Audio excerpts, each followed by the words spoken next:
Hello. Hi, I'm Dr. Lisa Weath. I'm a board-certified veterinary nutritionist here at Metropolitan Animal Specialty Hospital.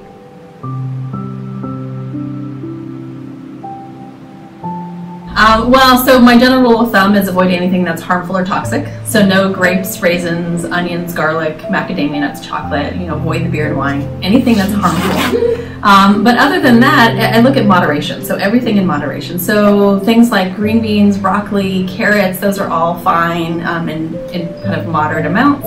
If you overdo the vegetables, it can cause some gassiness, which most people don't like, but they're not harmful. Same with fruits. So too many fruits, if you do apples, melons, things like that, they have a lot of fermentable fibers in them, and so sometimes it can make poops a little bit softer. So you just look at what does your dog tolerate, what do they like to eat, and then in moderation.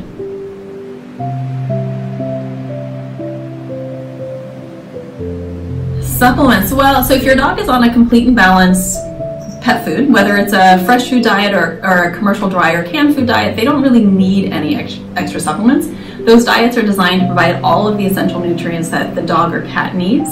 So I look at supplements as a way to enhance health. So once you have that baseline maintenance diet, has all the essential vitamins and minerals in it, then you can look at things that may help your individual dog or cat. So things like glucosamine or fish oils to help with joint health.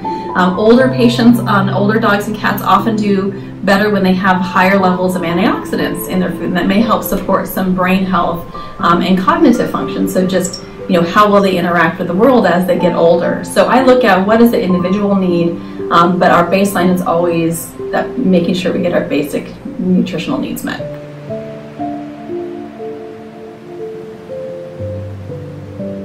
So it depends on how overweight your dog is. So the best diet for an overweight dog, if it's only 5 or 10% over their ideal body weight, so they're just a little bit pudgier than they should be, the best thing to do is just keep an eye on that calorie content just like it is for people. So it's calories in and calories out. So if they're a little bit 5–10% over their ideal, you may be able to just cut out the treats or excessive treats, or you may be able to scale back their food just a little bit to get them back to that nice little hourglass shape. But if they're over that, if they're more than 10%, if they're 20, 30, even 50% over their ideal body weight, then that's a situation where you really should work with your veterinarian to put them on a diet designed for active weight loss, so a therapeutic weight loss diet. The biggest difference between a therapeutic diet and a maintenance diet is that the maintenance diets are designed to provide 100% of the vitamins and minerals that your individual pet needs, assuming they're eating the full amount of that food. But if you start scaling back calories to get them to lose weight, you're scaling back everything. And so when you feed a maintenance diet at 50% of the intake to get your dog to lose weight, you're also giving them 50% of the protein, the calcium, the copper, all the other essentials. And it can actually hamper your dog's weight loss ability. So for dogs that are over 10%, more than 10% over their ideal body weight, talk to your veterinarian about going onto a therapeutic weight loss diet. These diets are designed to be fed to have a calorie controlled amount so that you can feed less volume but still get all those essential nutrient needs met.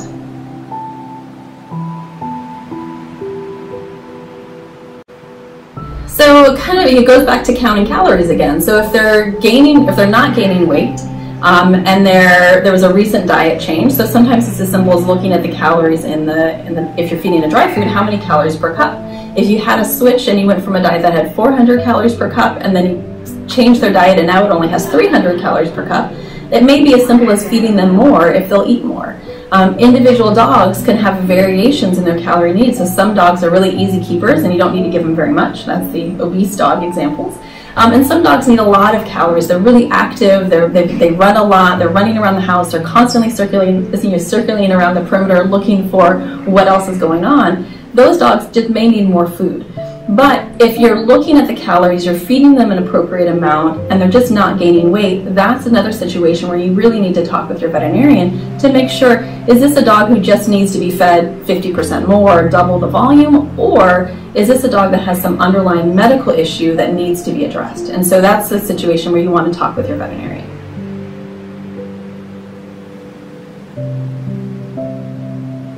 The goat's milk manufacturers definitely want you to think that. So the one thing to keep in mind when you're looking at supplements, treats, foods, is that it's a market, it's a big business. And so companies are always trying to promote their products so that you buy them. With goat's milk, there's really nothing magical or different about goat's milk compared to cow's milk. It has a little bit less lactose in it. So lactose is the sugar in milk that a lot of people don't tolerate, and a lot of dogs and cats don't tolerate. It can cause some gassiness and some diarrhea. So goat's milk tends to be better tolerated from a gastrointestinal standpoint. But it's still on top of a complete and balanced diet, so it's not actually adding any essential nutrients. And the real concern I have with goat's milk is a lot of what's sold for dogs and cats are actually raw milk. Raw animal products do carry a very real risk of foodborne pathogens, so things like salmonella, E. coli, listeria, that we don't want, because these are bacteria that can actually harm our dogs and cats and can harm us if we're exposed to them.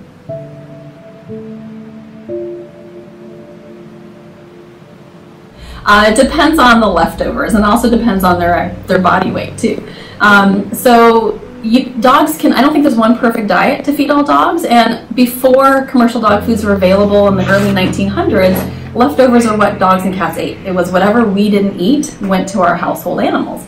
But the problem is some of our current leftovers can be very fatty, so things like French fries and cheeseburgers or fatty cuts of meat can actually cause a condition called pancreatitis in dogs, and even at the least it can cause them to have diarrhea or maybe not eat enough of their complete and balanced food, so they're not getting the right nutrient levels in. So I think with table scraps and people foods and leftovers, if it's something like a lean meat or steamed vegetables, if it's a whole grain in moderate amounts, those are fine to give, but just make sure that when you do feed those little extras that it's not replacing their complete and balanced food, that they're not becoming overweight or obese because they're getting too many calories. And we also want to make sure that we're not causing any behavioral problems that we don't want. So we don't want begging at the table, we don't want animals trying to steal food off your plate. So if you do feed people foods, those lean meats or whole grains or vegetables, make sure you either give them in their food bowl with their regular meal, so they associate food with a specific location, or they have to do some kind of trick or treat for it. So they've got to, sit or roll over, do something for it. So they have to work for their food, and that'll help prevent some of those negative behaviors with dogs.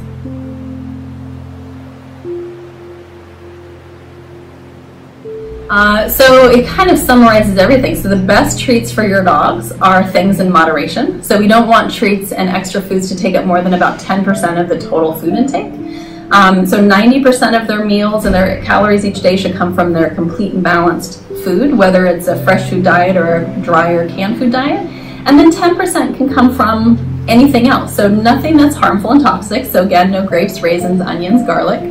But you can do, treats can be something as simple as a plain rice cake or popcorn or a little bit of lean meat. But we just need to keep that 10% portion in mind.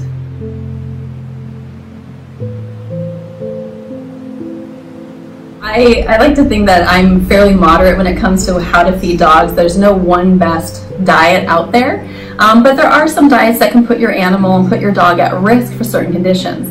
I don't recommend raw meat diets, whether they're prepared at home or commercial, because I worry about the bacterial content in some raw meat diets. Dogs tend to be fairly resistant to the effects of things like salmonella or campylobacter, but not all of them. So very young animals, so puppies, or animals with chronic medical conditions or animals undergoing like chemotherapy or very old are at an increased risk of getting foodborne pathogens. And a foodborne pathogen is just a fancy way of saying food poisoning.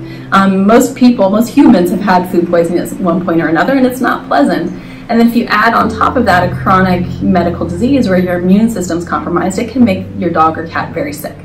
So that's my concern with raw meat diets. It's also a risk for people in the household. So there are definitely cases of people who have gotten sick and ended up in the hospital because their dogs have been shedding salmonella in their home. So even though they're handling the food appropriately and washing dishes and all of that, there's salmonella in the home, there's salmonella in their dog's mouth because they're eating the food, they're licking their feet, they're licking their bottoms, they're doing all the things that we don't want to think about, and then they come over and lick us.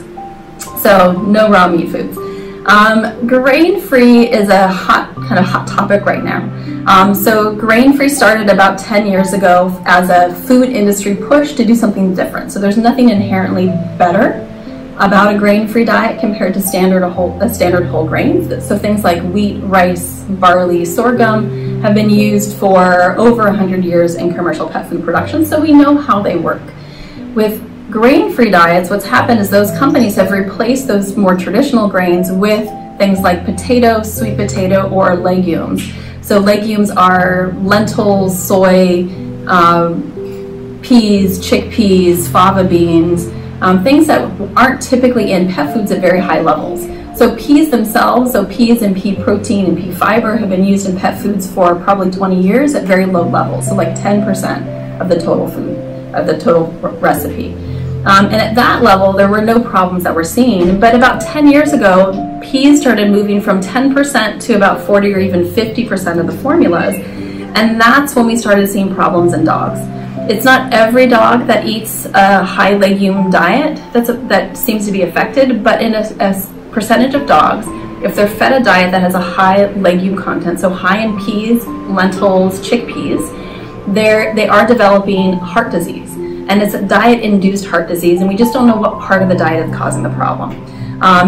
We know it's diet because when we change the diet and they go on to something else and they go off of those high legume diets, their heart disease starts to reverse in some cases.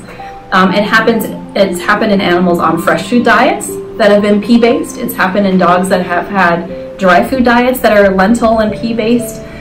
So it's something about that. Now, potato is different. Potato is a grain-free diet, potato-based diets, but we don't tend to see those issues with potato-based diets. So I'm more worried about the legume content than the potato content. It's not every dog that eats them. The reports to the FDA, as of April of this year, there were 515 cases of dogs that had diet-induced heart disease associated with grain-free diets. And that's compared to about 20 million dogs in the US that eat grain-free diets. So 515 out of 20 million. Now, I would argue that that's probably not, all those cases haven't been, all the cases of diet-induced heart disease have not been reported to the FDA. We've seen 4 of them here in the last 2 months at MASH that have come to me that have been diagnosed with heart failure on a grain-free diet, on a high legume diet. None of those animals have been reported to the FDA. So I think what we're seeing officially is a small number. But even if we say instead of 500, maybe it's 10,000, which is still a lot of dogs, and it's 10,000 dogs that have a preventable disease, it's 10,000 out of 20 million. So if your individual dog is on a grain-free diet that has a lot of legumes in it and is fine and healthy, that's fine for you, but it's not true for every dog. So right now, I would avoid anything that has high legume contents in them. Potato, I'm not so worried about. And at the end of the day, it comes down to knowing your manufacturer and making sure that you're feeding a diet that is made by a company that understands how the ingredients need to go together and understands how those ingredients can support animal health and wellness going forward.